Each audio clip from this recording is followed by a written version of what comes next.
Russia completely dominates the Arctic. No one else even comes close.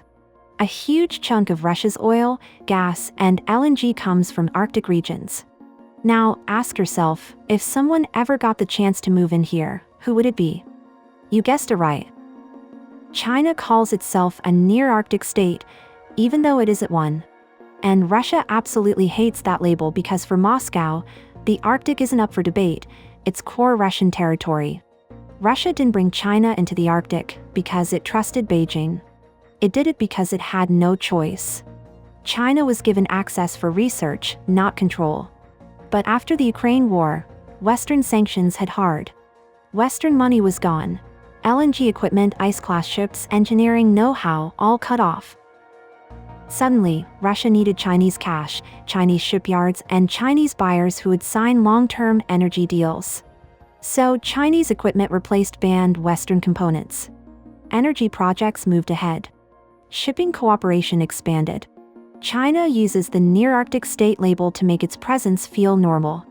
That's what worries Russia the most, because today's economic access can turn into tomorrow's political claim.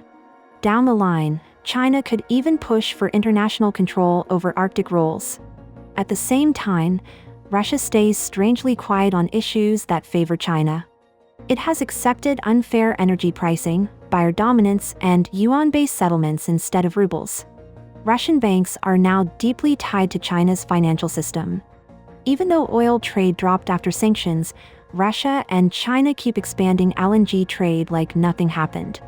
China now dominates infrastructure, debt, and trade flows.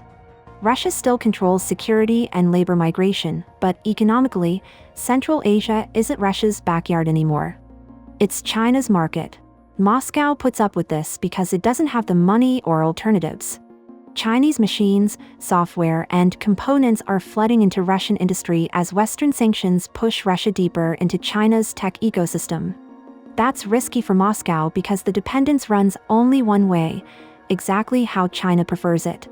Still, Russia draws some red lines.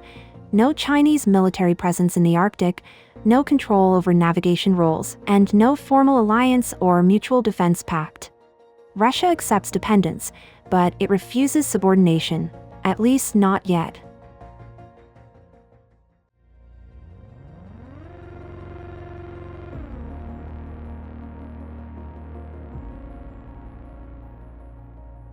Melting Arctic ice is opening new sea routes, especially the Northern Sea Route along Russia's coast. For China, sailing from Shanghai to Europe through the Arctic is 30 to 40% shorter than going via the Suez.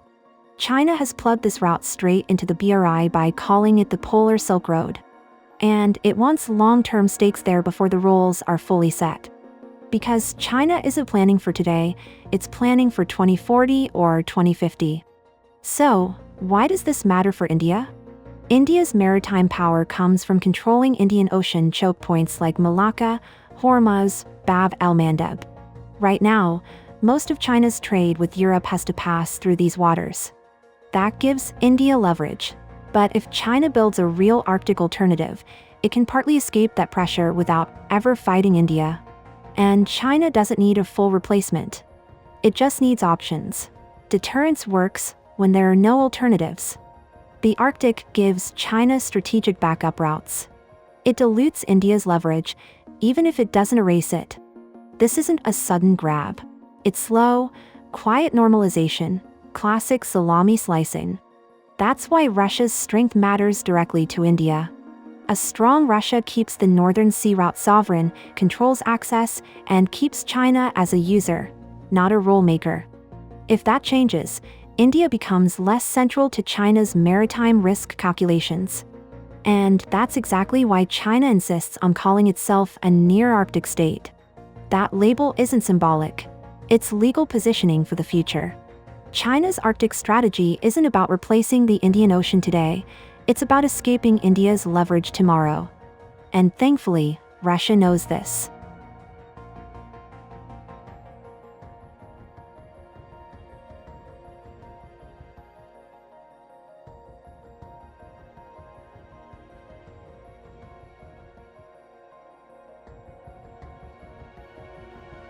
Russia didn't come to India in 2025 out of nostalgia.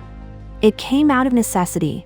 The Ukraine war taught Moscow a hard lesson: relying on one economic pillar can be deadly. Europe proved that by weaponizing oil and gas dependence. But Russia also realized something else. Its growing reliance on China was creating the same trap.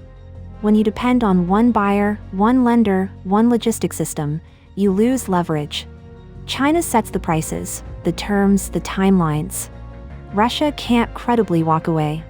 Over time, power shifts completely to Beijing. That's not partnership, it's vulnerability. This is where India comes in. Not as a military ally, not as an Arctic challenger, but as a stabilizer, a trusted partner with no Arctic territorial claims, and, crucially, a country China cannot dominate. One of the key outcomes of Putin's 2025 visit was Russia pushing India deeper into the Arctic ecosystem, economically, scientifically, and logistically. This isn't about bases or alliances. It's about practical cooperation. Shipping along Arctic routes. More freight on the Northern Sea route. Training Indian crews for polar navigation. Joint research and logistics integration. India and Russia are even exploring links between the Chennai, Vladivostok route and Arctic corridors. A joint MoU was signed to train Indian seafarers for polar operations. Talks are underway on jointly producing ice-class vessels, critical for Arctic logistics. This is diversification in real time. Now about RELOs. Russia ratified the reciprocal exchange of logistics support agreement not to militarize the Arctic, but to lock in trust. It allows Indian naval ships and aircraft access to Russian facilities, possibly including Arctic ones, but this is about logistics continuity, not power projection. For Russia, it keeps India embedded in its strategic ecosystem. For India, it maintains operational familiarity with Russian platforms. A strategic economic cooperation program till 2030 was also adopted, focused on diversifying trade, cutting India's trade deficit, and expanding Indian exports in pharma, agriculture, healthcare, shipping, and consumer goods. Civil nuclear cooperation was reaffirmed. Russia explicitly assured uninterrupted energy supplies, Western pressure notwithstanding.